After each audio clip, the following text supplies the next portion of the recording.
If you are earning an income in South Africa, stop what you are doing right now. SARS has officially dropped the dates and rules for the 2026 tax filing season. And, well, things look a little different this year. In this explainer, we're breaking down the exact deadlines you need to mark in your calendar, a brand new way you can communicate with SARS via WhatsApp, and absolutely critical traps you need to avoid so you don't get slapped with administrative penalties. Hit that subscribe button and let's get your taxes sorted.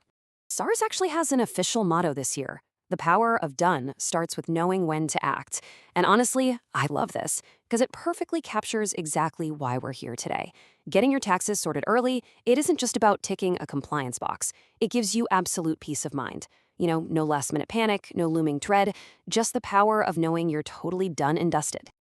So, here is our roadmap for today. We'll be looking at 1. Critical deadlines, 2. The auto-assessment trap, 3. New 2026 upgrades, and 4. Urgent scam warnings. All right, let's jump straight into Section 1, Critical Deadlines. Now, before we look at the calendar, we need to figure out exactly which taxpayer category you fall into. First up, we've got the non-provisional taxpayer. This is usually someone who earns a regular salary or wage from a single employer. Your pay-as-you-earn, or PAYE tax, is already deducted throughout the year, meaning you generally have pretty simple tax affairs. On the flip side, we have the provisional taxpayer. This is you if you're earning extra income on top of a regular salary. Think side hustles, freelance work, investments, or rental income. Provisional taxpayers actually have to pay their tax in advance in installments based on their estimated income. Knowing which of these two buckets you're in completely dictates your next move. Okay, take a look at these dates and notice how tightly compressed some of these filing windows really are. Auto assessments roll out first, happening between the 1st and 12th of July 2026. After that, manual filing for salaried, non-provisional individuals opens up on July 13th and closes on October 23rd, 2026. Now, if you're a provisional taxpayer or a trust, you do get a little bit more breathing room. Your window opens July 13th but stretches all the way until January 22nd, 2027. Now, here's a quick but absolutely critical reminder. If you earn less than 500,000 Rand a year from a single employer and you have zero other allowances or medical aids, you might not even be required to file a return at all. But for everyone else, failing to file accurately and on time is literally a criminal offense under the Tax Administration Act. So please, do not ignore these dates. Moving right along to Section 2, the auto assessment trap. For a lot of people, having SARS do the heavy lifting in early July sounds like an absolute dream, right? But how exactly do they build these auto assessments? Well, they do it by pulling in a massive amount of third-party data. They're gathering information that's already been submitted by your employer, your banks, your medical schemes, your retirement funds, and even your insurers. They take all of that, crunch the numbers, build your profile, and if you are selected for this batch, they will notify you directly via SMS or email between the 1st and 12th of July. So the most crucial thing here is knowing exactly how to react when that SMS actually pings on your phone. Step 1 is simple. Log into e-filing or the Mobi app and review that assessment line by line. Step 2, if it is 100% correct, you literally do nothing. You don't even need to click accept anymore. If a refund is due, it just automatically drops right into your account. But here's the trap, and step 3 is where you really need to listen up. Do not blindly accept this auto assessment if you have additional deductions that SARS doesn't know about.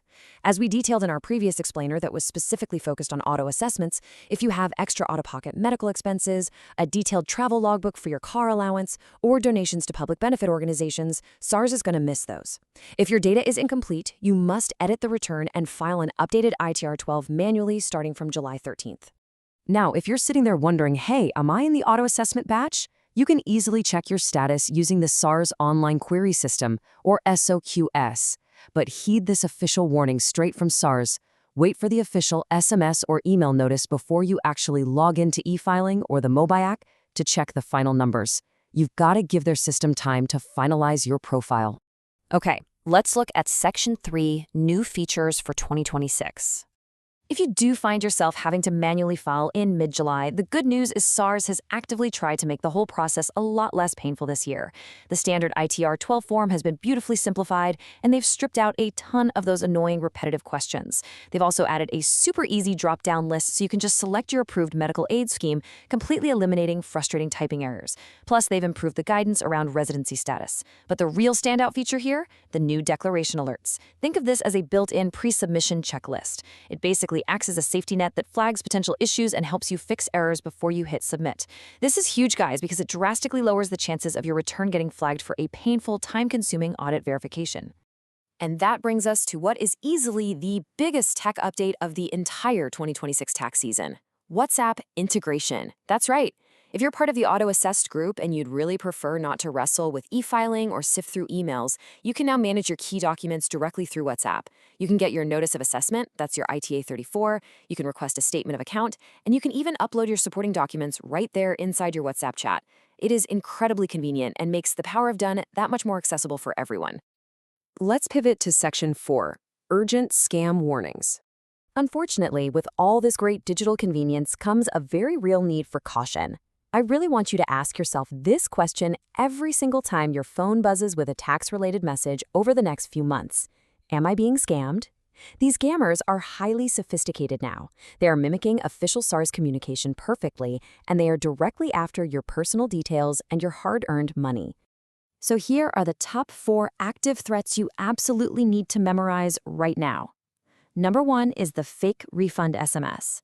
You'll get a message claiming you have a refund waiting, and it asks you to click a link to put in your credit card details. Listen, SARS already knows your banking details. They only pay refunds directly into the verified bank account that's already on your e-filing profile. Second is the fake letter of demand. This one relies entirely on fear. It'll threaten you with urgent legal action or blacklisting, and it contains a malicious hyperlink. Third up is the proxy e-filing site. Scammers are literally creating fake websites that look exactly like the real e-filing login page just to steal your password. And fourth is the brand new tax settlement notification scam, which tries to trick you into paying a fake outstanding debt to a totally bogus bank account. Because of all this, the most crucial point to take away from this explainer, your ultimate defensive shield, is this golden rule. SARS will never, ever send you a direct hyperlink via SMS or email asking you to log into your account or to make a payment. Seriously, never click those links. Always use the official SARS Mobi app or just manually type sars.gov.za into your browser so you stay safe. Ultimately, if you follow the correct procedures, respect those critical dates we talked about, review your auto assessment super carefully, and stay completely vigilant against these scams, you really can experience the power of done with total peace of mind. Getting your taxes filed accurately and on time truly is one of the best administrative feelings of the entire year. So, check your auto assessment status right now using the SARS online query system. If this explainer helped you make sense of the 2026 tax season, go ahead and drop a like, comment below if you think you'll end up owing SARS money or getting a sweet refund, and please share this with a friend who always procrastinates on their taxes. But all of this leaves us with one final, pretty massive question. As SARS relies more and more heavily on AI and auto assessments every single year, are we looking at the end of the traditional tax return, or is this just the beginning of a much more complex surveillance era? Let me know what you think, and I'll see you in the next explainer.